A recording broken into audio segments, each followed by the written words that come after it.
नमस्कार। उपनिषद के इस एपिसोड में आप सभी का स्वागत है। जो पूर्ण है उसी से यह सब प्रकट हुआ और सब लौटकर उसी पूर्णता में विलीन हो जाना है। श्वेताश्वर उपनिषद का स्थान क्या है? श्वेताश्वर उपनिषद कृष्ण यजुर्वेद से संबंध है। प्रमुख उपनिषदों में अत्यंत विशिष्ट स्थान रखता है। क्यों? क्योंकि यह उपनिषद ईश्वर की चर्चा करता है, लेकिन लक्ष्य अद्वैत ब्रह्मा ही रखता है।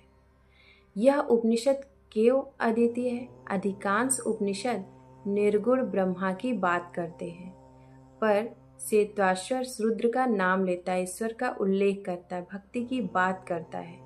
फिर भी इसका निष्कर्ष ब्रह्मा एकमेव है। यही इसकी महानता है।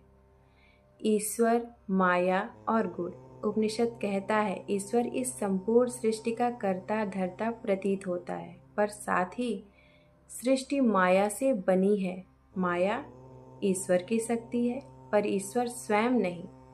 3 गुण सत्व, रजस, तमस, सृष्टि इन्हीं से चलती है।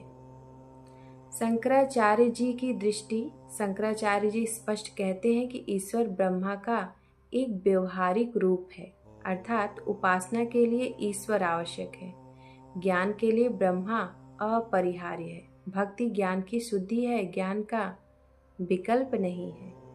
भक्ति का स्थान विरोध नहीं, एक सीढ़ी है। यह उपनिषद कहता है कि भक्ति अद्वैत के विरुद्ध नहीं है, बल्कि भक्ति आपके मन को शुद्ध करती है ताकि ब्रह्मा ज्ञान संभव हो पाए।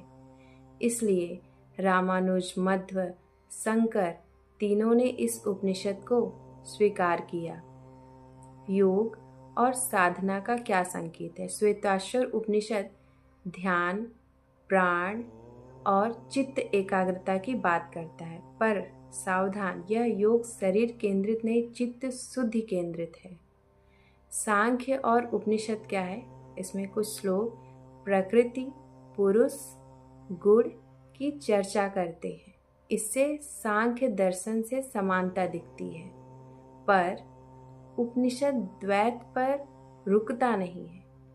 अंत में पुरुष और ब्रह्मा एक हो जाते हैं। उपनिषद का लक्ष्य, श्वेताश्वर उपनिषद ईश्वर दिखाता है, माया को समझाता है और भक्ति सिखाता है, लेकिन अंत में सबको अद्वैत ब्रह्मा में विलीन कर देता है।